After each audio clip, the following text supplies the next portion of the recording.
After making a movie with one of the most fun titles to say out loud in Mank, David Fincher is back with The Killer, a movie about an assassin that's pretty much going through it after a mess up on a previous hit job starring Michael Fassbender. Okay, David Fincher is one of my favorite filmmakers, and by one of my favorite, I really mean like top two, and he is easily the director that I'm the most fascinated by. I mean, when you make movies like this and this and this, I mean like goddamn. This motherfucker don't miss. No, he's fucking good. That motherfucker don't miss, man. So when I found out David Fincher was making a Hitman movie reteaming with Andrew Kevin Walker, the writer of Seven, it gave me another reason to live. And I had a chance to see it, and I thought it was really good, albeit not what I expected at all.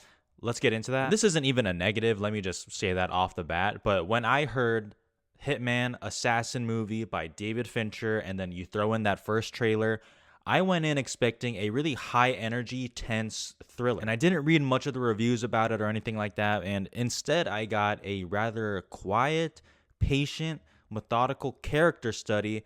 Yeah, with some kills on the side. Because as you'll see in the first 5 minutes of the movie, Michael Fassbender doesn't have a lot of speaking dialogue where he's outwardly talking. Most of it is through narration as we go through his POV and inside his minds and thoughts. And I know for general audiences that can seem rather distancing and cold, and then that turns into this is boring and I don't really care for it. And honestly, that's fair. And I think it definitely works for the movie, albeit it did take me some time to settle into the tone of the movie because of just how vastly different I expected this movie to be. And I think it's much easier to go in expecting a slower, more methodical, patient movie and then getting some high energy thriller than the other way around. And it is because of that, I definitely want to rewatch this again, knowing what I know now. And I know I'm sounding rather indifferent or mixed on it, and honestly, I'm really not. I'm pretty set on what I think about this movie. I just wanted to say that was my thoughts going into it, how different it was. Because you might be expecting something similar. But as time progressed through the movie and I kept getting more settled in, I found it really interesting and very captivating. And most assassin hitman movies can be very conventional, and honestly, my dumbass was probably expecting something conventional from David Fincher. And I know I'm saying the word slow and patient. Trust me, this movie is not slow or boring or anything like that, but just once again, stay with me here. But with a more patient pacing of the movie, it allows David Fincher to do what he does best. What is that exactly?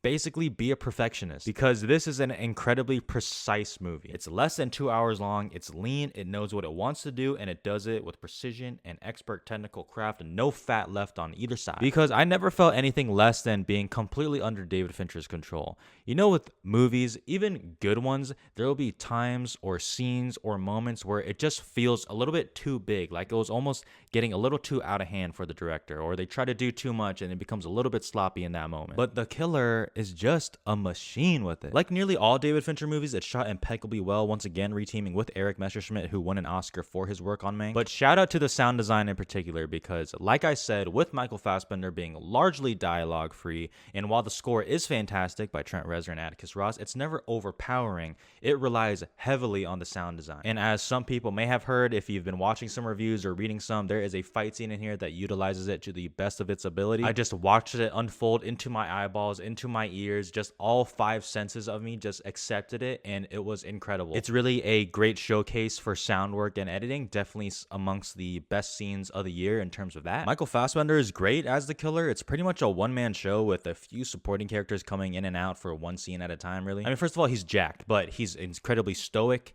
and a little sociopathic. He's just emits this coolness about it. I've always said I think it's really underrated when you're playing a character who's has some, let's just say, moral questions about him, and yet you're completely compelled by him the entire time. I think that's an incredibly hard thing to pull off, and he pulls it off here. I can't think of much thing scarier than sitting across a table from Michael Fassbender wondering if I'm gonna get blasted into the afterlife. And shout out Tilda Swinton, who's also great in her one scene, but I mean, like, of course she is. Now, I am wondering to myself, and I've been thinking about this for a while, because it's been a few days as I've sat on it, I was thinking a lot about the ending of this movie. Don't worry, no spoilers, but what I will say is I felt like this movie completely usurped my expectations. Now that's great, but I am wondering, is it true to the character? Now maybe I missed something, maybe I'm misinterpreting something, because the ending did come rather quick. But like I said, I don't even know if I agree with that myself, because as I've been thinking about it, I'm thinking, okay, he's sticking to his principles. This is a man who is sticking to his principles. He wants a routine, he likes his routine, and once that gets messed up, that's what this movie's about. So I am wondering, is it leading up to that decision that he made? Or is it just a rather betrayal of his character. It is something I'm interested in, which is once again a reason I want to rewatch it. And like most movies that I want to rewatch, I think it speaks volumes to the quality of the movie already. David Fincher makes these things just look easy sometimes, and I will not be one of those people who take it for granted. The Killer, 4 stars. I always keep in my mind that like hitmen aren't real and that's just something made up. And then I think about Woody Harrelson's dad and I'm like, oh yeah.